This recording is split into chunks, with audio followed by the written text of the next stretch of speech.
morning. I will now call the monthly meeting of the Louisville Metro Air Pollution Control Board to order today, Wednesday, July 17th at 10 a.m. We do have a quorum. Are there any introductions, Mr. Tack? I'm sorry. Do we have any introductions on? No, sir. No. Public recognitions? Not this morning. The regular board meeting held on July 19th, the minutes have been distributed for your review prior to to this meeting. Are there any corrections or updates to the submitted minutes? If not, the minutes stand approved. Thank you. Public comment, Mrs. Hamilton. I received no request this morning for hearing. Mr. Chapman, any unfinished business? No, sir. New business? No, sir. Committee reports? We don't have any committee report this morning. So we down to staff reports. Mr. Chowdhury, your staff report. Thank you, Chairman Hilton. Good morning to you and the board. This will be a fairly routine director's report, just the highlights of what took place over the last month. There will be a short presentation at the end of this, but I will introduce that presentation at the end of my remarks. So let's get at it. Rachel and Michelle had the opportunity to attend a meeting on climate risk and vulnerability, which was held at the Metro United Way. This meeting was composed of multiple stakeholders related to this discussion and is part of Metro's sustainability effort. And for the record, due to the budget cuts, the Office of Sustainability was dissolved, but it was picked up into advanced planning. So advanced planning is now advanced planning and sustainability. So that's where some of that work is going to take place going forward. And then that advanced planning is under development in the structure of Metro government. And this work is really a convergence of sustainability and resilience. As part of these early discussions, there's a survey that they have provided, and we will put that out on the listserv just to get as many people to have input into this discussion as possible and help guide their discussion going forward.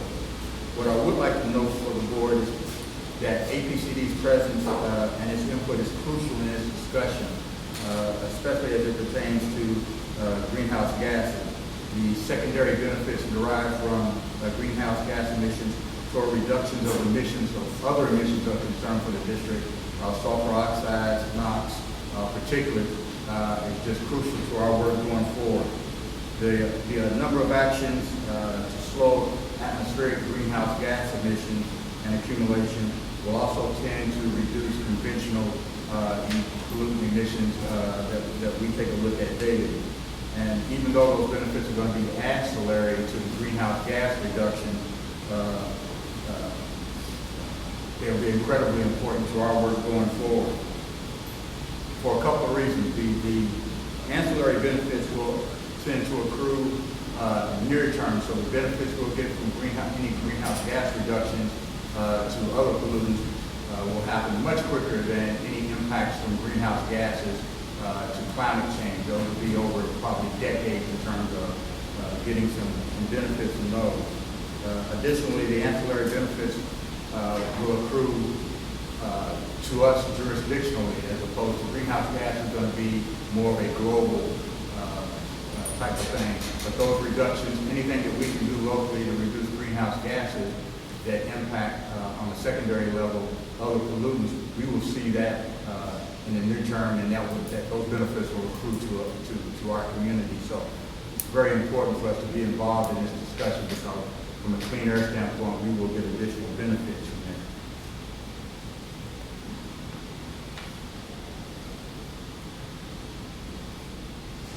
Even though we probably won't have any kind of direct influence in that discussion, it's also important that we be at the table so we can talk about those ancillary benefits when people talk about the cost of greenhouse gas reductions. because we need to make sure that they understand the benefits of those ancillary reductions that we're going to get in calculating what those costs are for getting those greenhouse gases. We're just talking about greenhouse gas reductions and that cost. That number's really going to be inflated in terms of what the actual benefits are to our community. So we just want to make sure that we're at the table to discuss those issues and make sure that people are aware of the ancillary benefits of clean air, greenhouse gas reductions, as that conversation ramps up. Quick IT update: the self-implementation continues, and we are experiencing the hiccups and obstacles and delays that I outlined for you last month. So it is what it is, and we obviously will work through that. On a positive note, the consultants from Rambo are scheduled to be in next week. Rambo is conducting the ozone VOC study, and so they should be in to talk about the first phase of that study, which was assembling the VOC emissions inventory. So that work is continuing on schedule, and they'll be in hopefully next week. We look forward to continuing that work. And so obviously I'll keep the board updated on the progress of that study as we move forward. I do want to talk about a little bit, and give you an update on the cat urine odor in Shelby Park. We've discussed this. I've discussed this before the board. It's been an ongoing issue. And so on this past Thursday, the 11th, at a regularly scheduled Shelby Park neighborhood meeting, MSD addressed the residents in the community. And before I talk about what they talk about, I just want to again reemphasize that APCD has worked tirelessly to address this issue and identify the source of this odor. Our compliance officers have responded to numerous odor complaints around this cat urine smell in that neighborhood, and we have led that investigation.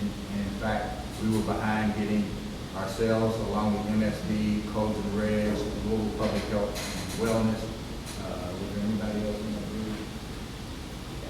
That was it. All out to the site to walk the neighborhood, and that's really where we made the initial breakthrough in trying to figure out what was going on there. So, but having said that, this is an odor that emanates from the sewer system, and even though it may not be the direct response, MSD may not be directly responsible for it, it is coming from the sewers, and it is their responsibility to address that. And that's why this was their meeting. They led this meeting, and that's the way that it should have been.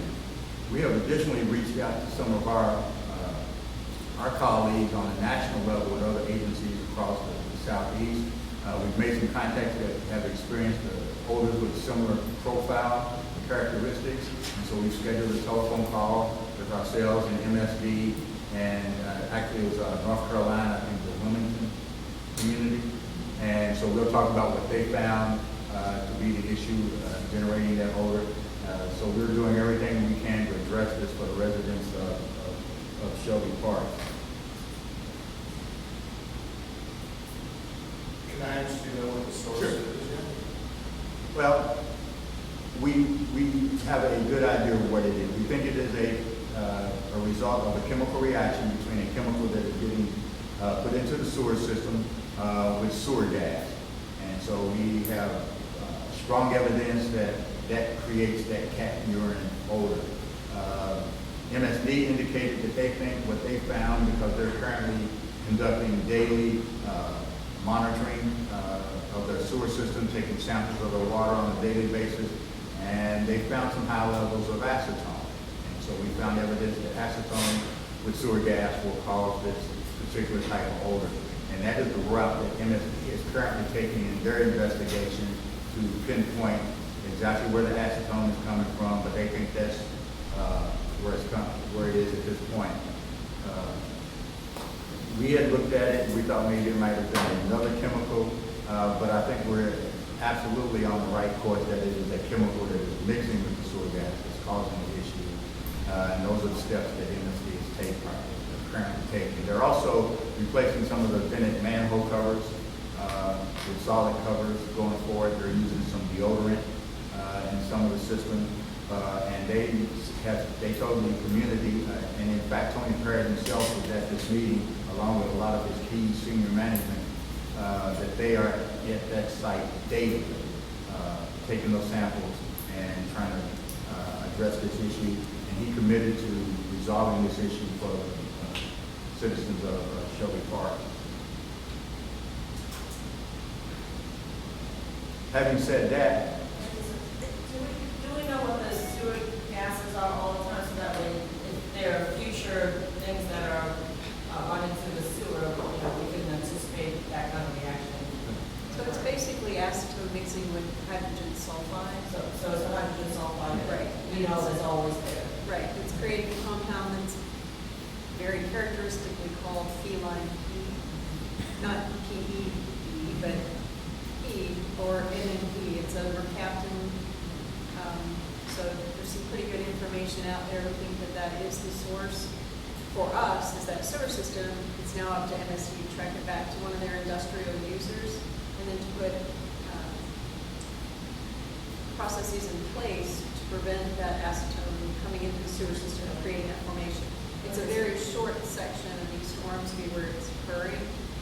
So Thinking, kind of prospectively, do we know what other kinds of things can react to it and create odors so that way, if we want to regulate the discharge from along that line, the Metropolitan Sewer District implements a portion of the Clean Water Act.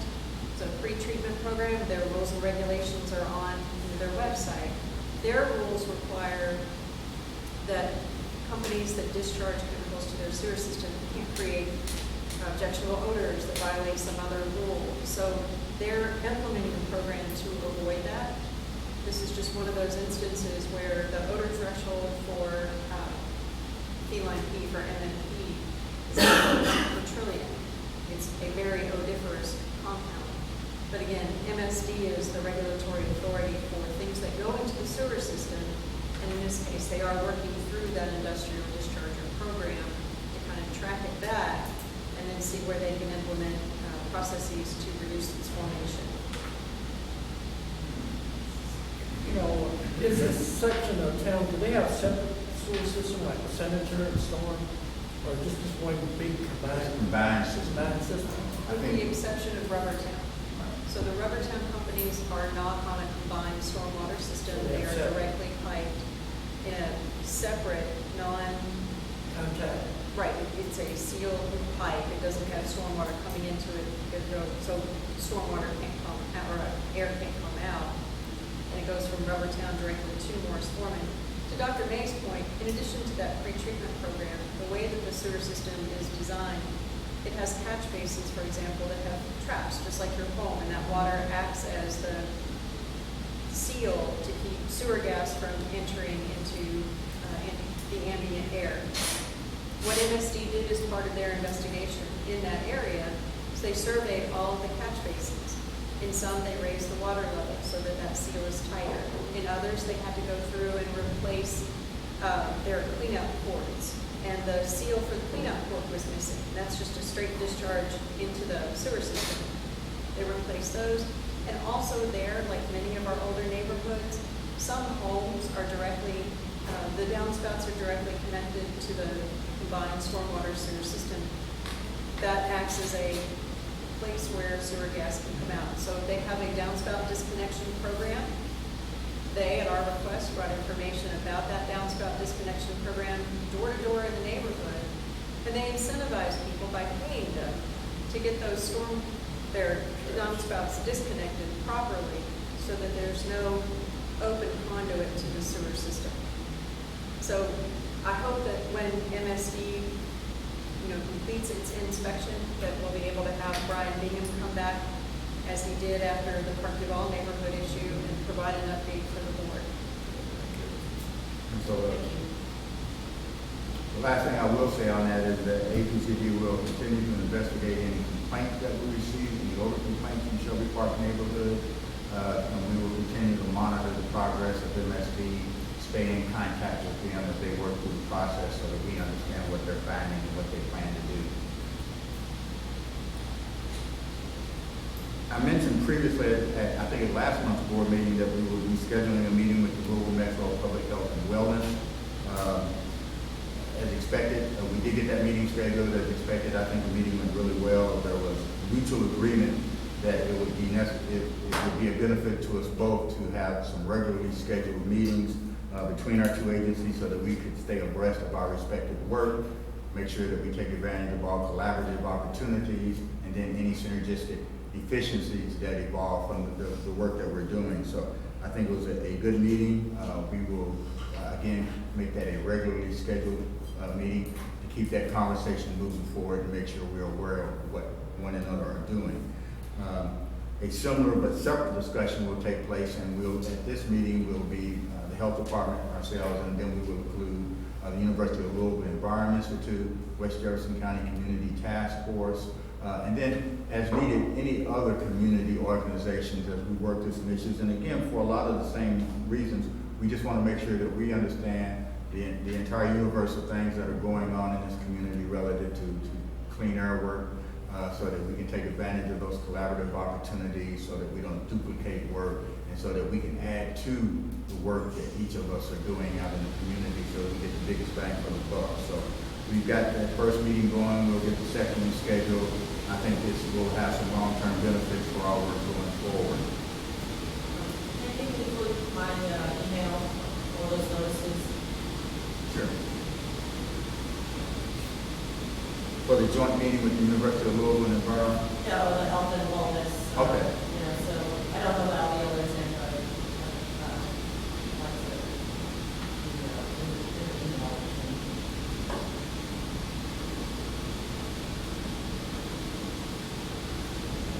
This past week, we had our bi-monthly all-staff meeting. We covered a lot of housekeeping items. We talked about the budget impacts, and more not from our standpoint, but I wanted to make it clear to the agency that other metro agencies are experiencing some cuts, so HR, OMB, and it's really going to impact us administratively in terms of maybe slower response times from those agencies because they cut staff and are working through those changes. So wanted to make our staff aware of that. Additionally, we discussed the issue of cybersecurity, and in fact, we had planned to have James Meese, who is the head of security for Metro IT, come in. He was unable to make last week's meeting, but we do have him scheduled to come in on August the 1st to address that subject. But I took the opportunity to stress to staff the importance of building a security awareness culture for APCD. I know that you all are aware APCD collects and stores a lot of pertinent information from the regulated entities that we work with. And so we have to take that security very seriously. So I emphasize 4 points for our co-workers. We must, and we get these training opportunities from Metro IT on a fairly regular basis, so we need to take our cybersecurity training seriously. We have to report any and all incidents, confirmed or suspected, immediately. Time is crucial if there's ever a breach in terms of limiting the vulnerability to our entire network. We must always follow all of the policies related to security, no matter how mundane or how inconsequential some of those policies may seem. And what I said to staff was, you do not want to be the person who caused a security breach because you did not follow a rule. So it is important that we keep that in mind. And then the fourth thing, and this is good for all of us, and I told staff this, these same rules apply to you personally and at home. Cybersecurity is big business and big crime, so you just have to take this very seriously. So we, again, as I mentioned, we'll have Mr. Meese come out and talk to the staff directly about cybersecurity issues. Do you maintain that individually from the city, or is it? No. We work through the city's IT. They control all the networks that we work through. And I assume probably there's some other agencies out there, but we have a lot of public-facing work that we do and work with EPA, and so those security issues cause us some specific problems that we have to work through as we try to get information back and forth. And so we have meetings with IT trying to work through those security issues. And we understand their need for security. It's our job to make them understand our need to be able to communicate with the entities and EPA and other folks that we do business with. I've talked about this before. It's University of Louisville City on Science project. Rachel, Michelle, and I attended last week's installment, which is an outreach program by the University of Louisville. The topic is the paper that they went over at this last installment was the EPA paper written by Dr. Evan Toma, which outlined some of the preliminary results from the RARE study on next generation emissions measurement system, a demonstration project. And I know we've mentioned this before, but APCD staff were co-authors and had a lot of input into that paper, and that was also noted. We provided a copy of that article for you to review. I felt like it was a good discussion. I think it was important that we had APCD staff there to add some perspective to that discussion for folks, and more from the standpoint of making sure folks understood that this was a research project, and that the benefits, and I think there will be benefits from the work that EPA is doing on this work and that we're doing, but they are longer term benefits. And so I think we'll get some technology that we'll be able to utilize in the future that will help us. But I think it was important to make sure that this audience understood that this was research work and not anything that would provide some immediate type of benefits.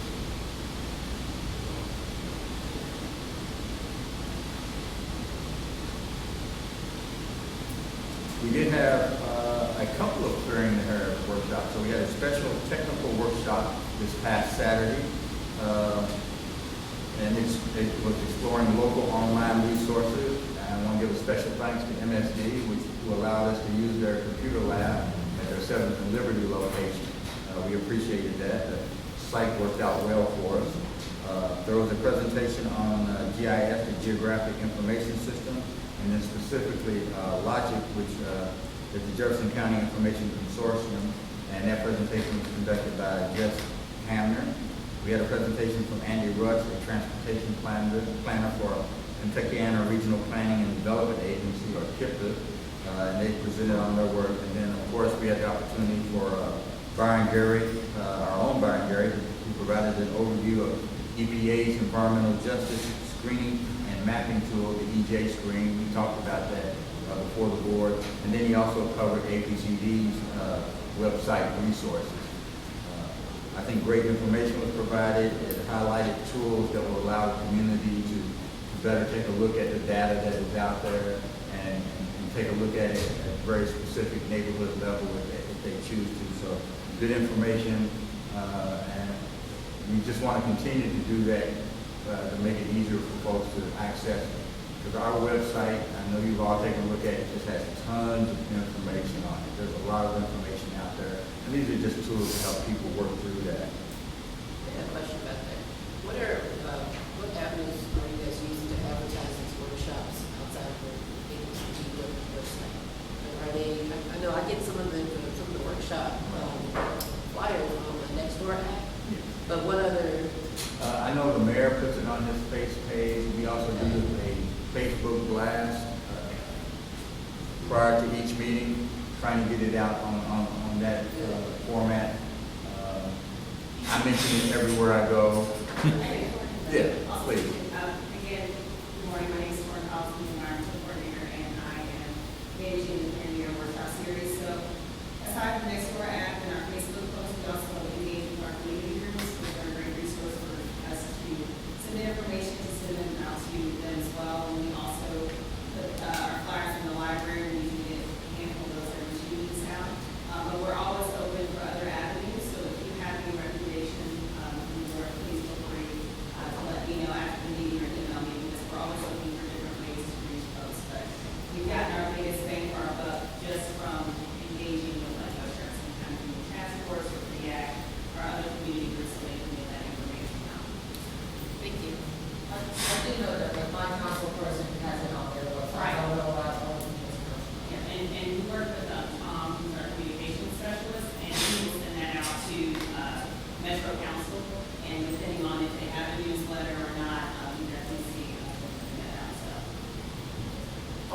have posted those flyers at some of the churches in like St. Stephen, Green County. They have on their bulletin boards. And it's good to make those local connections because if they do have someone that has, puts out a monthly newsletter for the church or the community, it's great to just send in the PDF and they can promote it that way. And then you can also make flyers.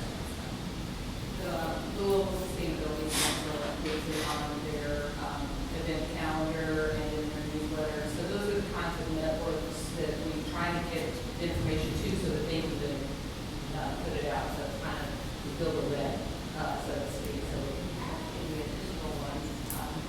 We'd love to get the information.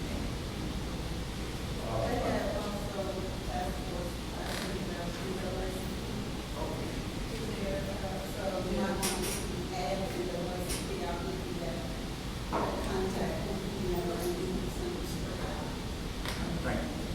I just want to add, I'm Tom Norton, the communication specialist. One of the more effective tools we have is the APCD has a mailing list of people who have come to the APCD website and signed up specifically for this kind of information. So it's people who are motivated to want to do this. So, they want to know about what we're up to, what our board orders are, what our permits are. So, we have a listserv. It's got about, I might be wrong with the number, 3,000 to 4,000 people sign up for that. Plus, the Kentucky Air Education Program has a mailing list on an email serve, or I think they call them listservs. But basically, between those two, again, these are people who have come to us and said, I want to know what you're up to. So between those two, there's probably a little bit of overlap, but I think we sent out a notification on that as well. So every time we do one of the workshops, we send out the flyer, where it is, what time, it's basically all that good information. And that hits probably, there might be some overlap, but it hits probably 6,000 to 8,000 people. So, and then the Next Door app, which was mentioned before, that's a new neighborhood social media thing. A lot of people don't know about it because it's not like Facebook. You have to sign up. You can't even look at the website till you sign up for it. But the city has a relationship with Nextdoor that allows us, because they want to get cities involved, we can send out a notification on Nextdoor to everyone who signed up for Nextdoor Louisville. And that, the algorithms are weird. You don't really know if you're getting everybody, but you can it actually says there's over 100,000 people signed up for that. So I was pleasantly surprised when I saw it on our Neighborhoods Next Door app. So I've been real successful. We've been real successful with that because we sent for example, we sent out a fireworks notification this year to come a reminder. Please don't pollute your neighborhood with fireworks.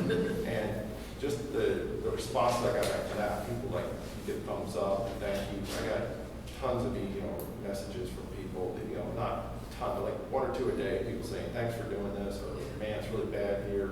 So I think Nextdoor is a good opportunity for us as well. And again, as always, we're looking for additional avenues to do that. So, Have we contacted colleges or clubs like that so that they do know? We have a few relationships with universities and colleges, but we're also open to getting more. So it's a great resource that we can get some of the younger folks in the community involved as well. So if you know of any, please feel free to email me or chat. and as I mentioned, we also had our regularly scheduled Clearing Air workshop this past Monday. The topic was odor and emergency response services. And so talk a little bit about how to file a complaint, our process about investigating odors. We also had some good presentations on emergency response. There was presentations from Jim Bottom with EMA, from Nick Hart from the Louisville Metro Public Health and Wellness, Damon Cowley from MSD, and then our own Stephen Gravett, the Manager of Compliance and Enforcement, talked about our odor complaint process and how we go about that. So again, a lot of good information out there for the community in terms of how that process takes place. We have in the near term a couple of additional outreach opportunities coming up. Actually, one today, Bradley Coombs will be on the radio on Metro Matters on WLOU at 2 p.m. today, talking about lawn care for cleaner air. And so that will happen today. On this coming Sunday, I will be at Coke Memorial, the Reverend George Burke, giving just a short presentation on the value of clean air to individuals and how we as individuals can make some impact. And then on the 25th next week, Michelle and I will be presenting at Bellarmine University to one of their senior learning programs, and we'll provide an overview of the agency and the work that we do. And then they had a topic talking about the greening of Louisville, and so Michelle will talk a little bit about all the efforts that she is aware of and that we're involved in, that how that greening helps in terms of cleaning the air, and so that will be on next week. We attended the West Jefferson County Community Task Force on last night. Michelle was at that meeting. RCAC, the Rubbertown Community Action Council Committee, will meet this Thursday. Last Thursday. We missed it because We missed it? Sorry. All right, well, we missed it this time. But my point was going to be that we do try to attend those on a regular basis when it's possible. And so, Michelle, I don't know if you want any comments about last night's RCA, our West Jefferson meeting, or we also have Ms. Gatson here. I thought it was very informative meeting.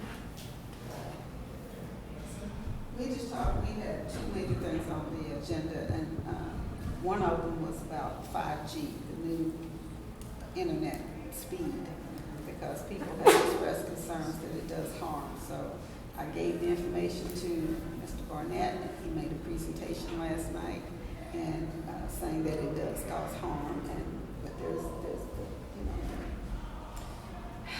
it's still out as far as being conclusive.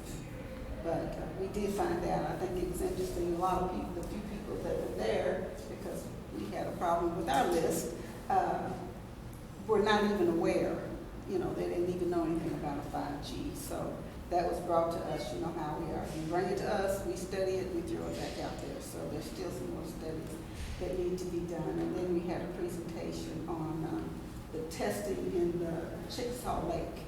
Again, the city has done new testing, and so they have found that the dioxins the levels were down, but they are in the process of taking the sediment out, and that was an issue, where do you put the sediment? So we'll probably follow up on that again.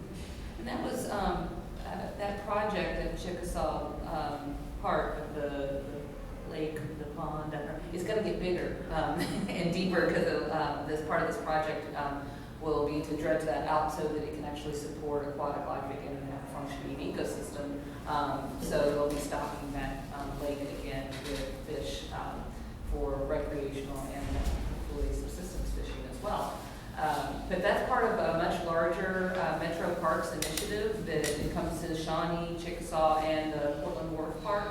Some really exciting things going on there, and the Shawnee Outdoor Learning Center that has been designed is something that I think that we should, certainly keep our eye on, and there'll be a lot of great environmental education opportunities there, a lot of fundraising that needs to happen. So if anybody knows somebody with a checkbook for Metro Parks, I'm sure they'd like to know, but they've really got some great outdoor learning and engaging kids outdoor opportunities and programs that are already underway there.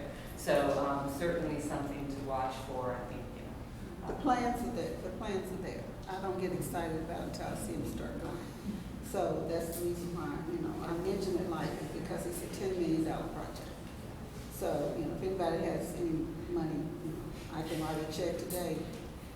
Won't mean to them, but I can write it at least, with $10 million is what it is. I would like to ask, I wonder on the workshops and the things that Air Pollution Control District. I'm sorry, I am not in my right mind today.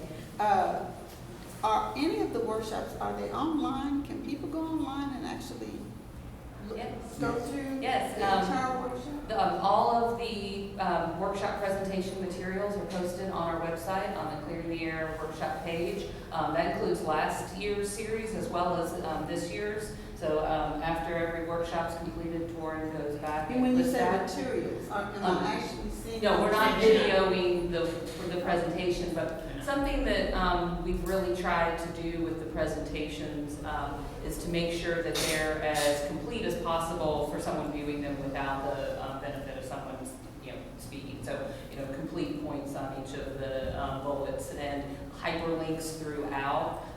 But the other thing that I'd like to highlight off of that is that we're really hoping that people will see those materials and say, hey, I have a group or meeting that I go to that this would be good information for, and contact us and invite us to come to give that presentation there. So we'd love to take this stuff on the road. We've had a few opportunities to do so, and we're always looking for more of those opportunities. So it's also, in addition to the materials for the information's sake, it's a bit of a menu that people can sort of look at and see all of the different topics that we can come talk to you about, and we would love to. So it's an invitation as well as a presentation. So you don't offer it as a webinar? We haven't at this point. Webinars, we can schedule those and offer them, but we haven't done videoing of these. Video production is probably not our forte, but it is something we've discussed, and I think we would like to explore that in the future. Probably in shorter segments than a 90-minute workshop. I don't know how many of y'all are watching YouTube video for 90 minutes. So, everyone else?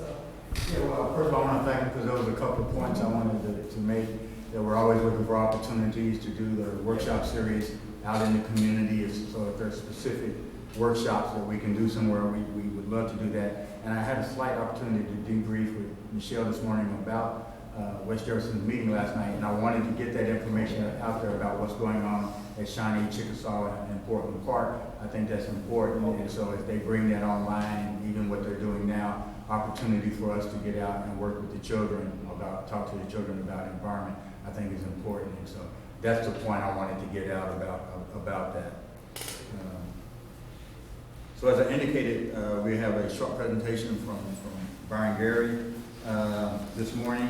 And it's about advance notice of proposed rulemaking and public meeting update. And just to preface that, we've had this discussion in here before, and that sometimes the community, at the other public participation opportunities through public comment or through formal public hearing, they sometimes come away from those events feeling a little bit frustrated and not completely heard, and they don't get feedback of those types. And so we were trying to find ways to address that, because we know that it's a real concern. And so without stealing any of Byron's thunder here, we'll move on toward his presentation. Thank you, Director Talley. I say thunder, I don't feel that it's as dramatic as thunder, but my name is Byron Gary. I'm the regulatory coordinator for the district, so I'm in charge of our reg updates, our state implementation plan, and those sort of things. I wanted to give you first a brief overview of our regulatory process, and then talk about regulatory updates that are out there right now that we're working on. So starting with our regulatory development process, we really sort of have two different paths that regulatory development takes. There's sort of our standard review process, which I think everybody here has had a chance to participate in now as board members, voting on those regs last month. And then we have sort of an extended review process that we go through that I'll outline in just a minute. We had a pretty set pattern for how we do those extended regulatory reviews, and we're sort of adding a new step in here that Director Talley alluded to. So this is sort of an overview of our standard review process that really starts with internal drafting. It's often routine administrative change, updates to stay in pace with EPA changes and things like that. Usually that's just me drafting changes to a regulation. I present those to our management, and our Secretary Treasurer, Ms. Hamilton, will call one of the committee meetings. The committee will or will not approve those for release for public comment. We'll take formal public comments in written form. We'll respond to those. We'll have a public hearing where people can come before the board, make comments, and we respond to those as well in sort of that written response to comment document. And then the board takes formal action on it. It's all very formal. There's not a whole lot of chance for discussions or that sort of thing. The places for public participation are really just at that committee meeting. We often have public members there during that formal public comment period and at the public hearing. And then previously we had this sort of extended review process. I've highlighted a couple of extra steps that we often take there. The first being that the need for regulations to be developed or revised, that very first step, doesn't just come from me necessarily identifying, changes that EPA has made or something like that. Sometimes it comes from public input on things that would be desired, the STAR program being a classic example of something that's sort of initiated by the public, or sometimes from other folks within our agency coming to me and saying, hey, is this something that we can work on or fix? And then the internal drafting and review is sort of preceded by formation of a work group inside. I get help from other peoples within the agency in scoping those reg changes, and it's a much more extended process within the agency.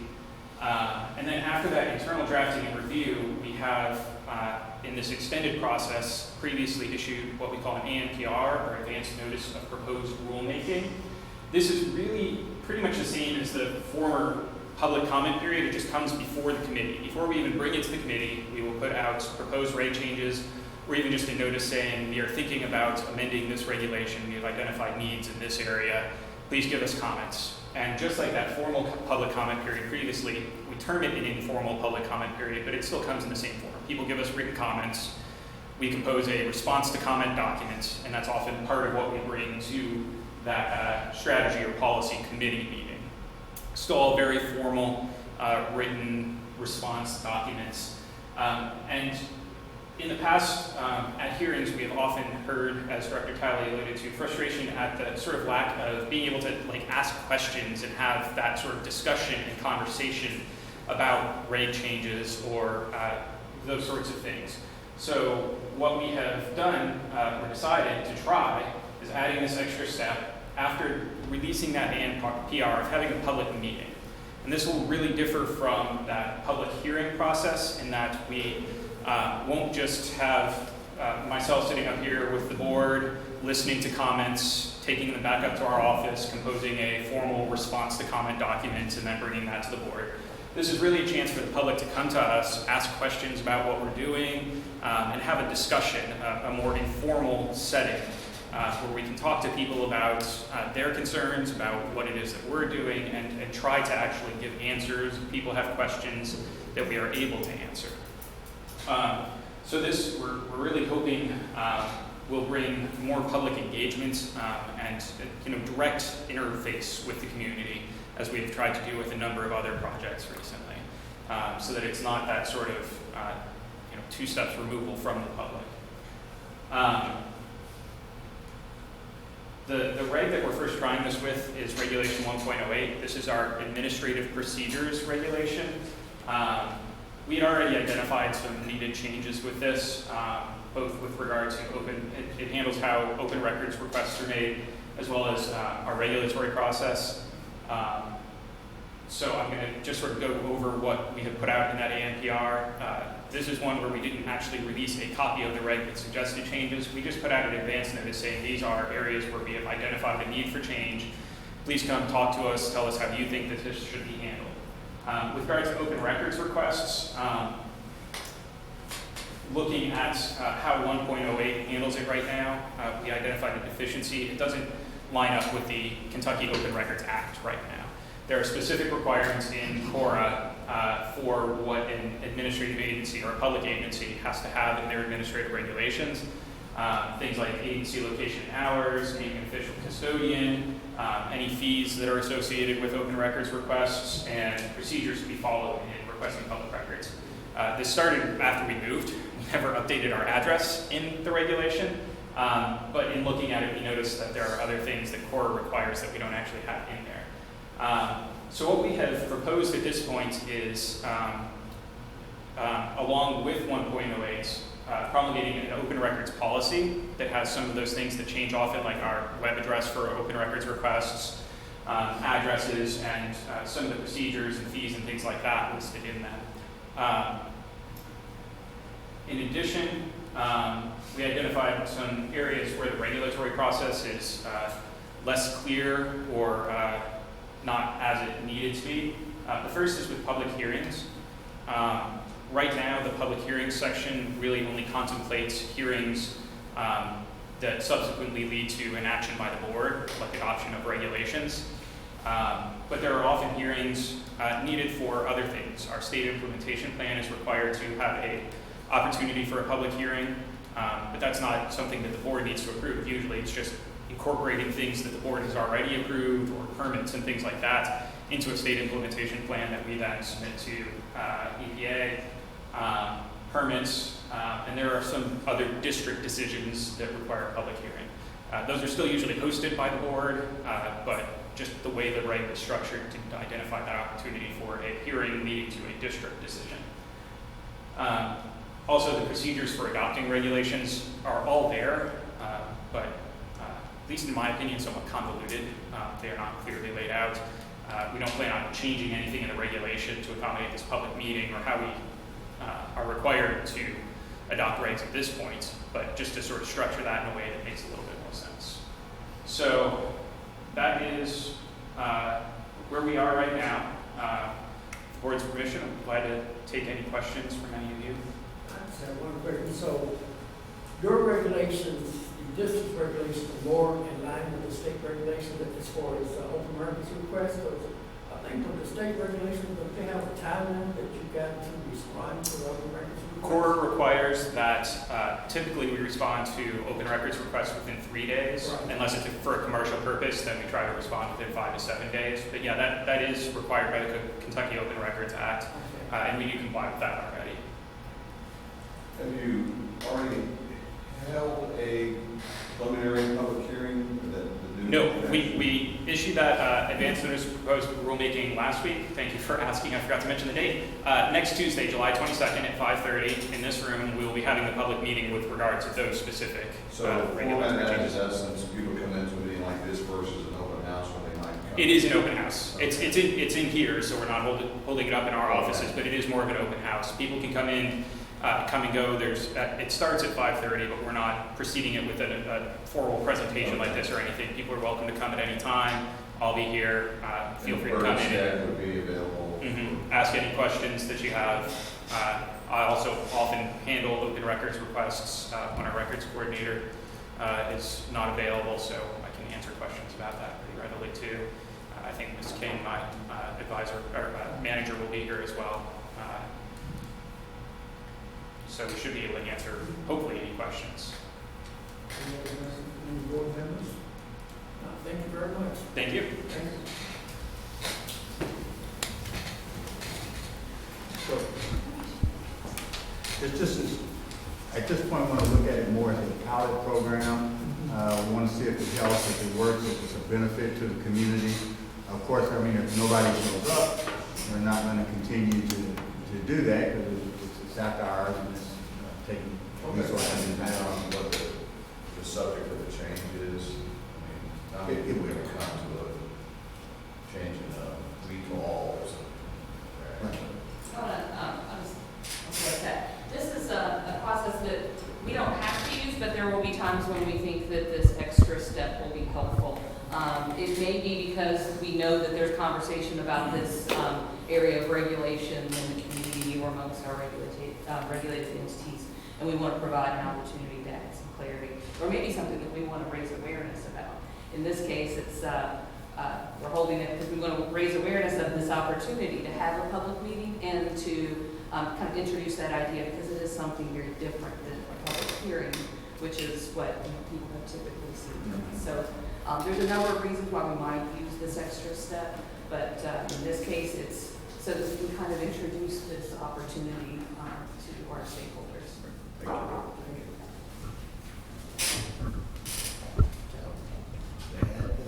Thank you very much. Very excellent update on various subjects.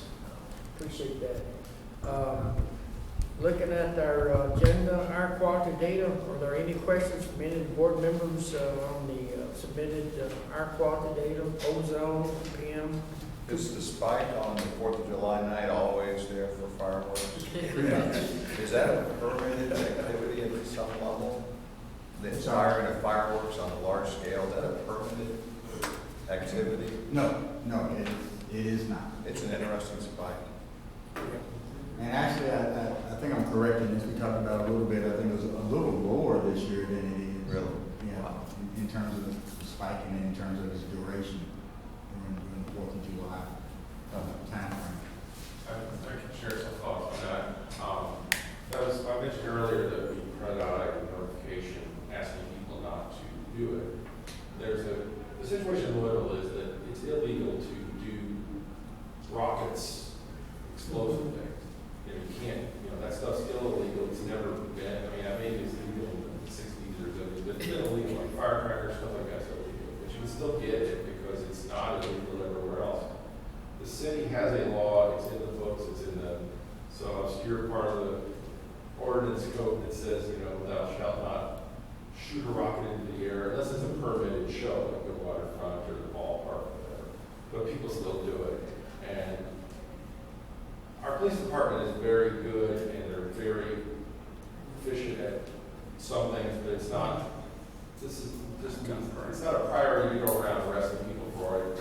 So what I try to do is point out to people that it's a pollution issue as well. We don't really have any regulatory oversight either, but we can at least compel and try to use our pulpit to say, hey, that's the message I send out. Think about your neighbors who might have COPD or asthma. And a lot of people do. That's when I sent out that next door notification. I got a lot of good feedback from people saying, hey, thank you for saying this. That said, it was actually less this year than normal. We've had actual days that Billy can verify this. I think it's 2015 and 2016. We actually exceeded the PM standard because of it. It's not the fireworks show downtown, it's the Thunder over Louisville. That's big, but it doesn't have the regional impact of people in every neighborhood, every corner of the city shoot fireworks off. But fortunately this year we did have a spike, but I guess the context is that spike was just a spike, whereas in some years we've actually had full-on PM exceedances. For hours at a time? Well, we did a 20, I guess it's a 24-hour standard on PM, right? So it has to exceed, it's like a spike that can start much earlier and stay high long enough to exceed the average. But this year it's just a spike that started around 9 and tailed off around midnight. So again, the rest of the day was fine. Yeah, it's a great graphic, actually. Any other questions on the air quality? What about the enforcement status report? Any questions or comments on that submitted report? Looks good. Excess emission report. Any questions? We also have some information on our lawn care. Great. Before I close out the meeting, it was brought to my attention, we had both the regular board meeting minutes and the public hearing minutes. We accepted the board meeting minutes, but I forgot to bring the public hearing meeting minutes before the board. Are there any corrections or upgrades to the public hearing meeting minutes? Hearing none, these minutes have been approved. I just want to make sure that we do everything in order. Brought to my attention, I missed that part, but thank you very much. So, are there any further business to be brought before the board this morning? No, sir. If not, this meeting is adjourned until Wednesday, August 21st. And thank you for your attendance.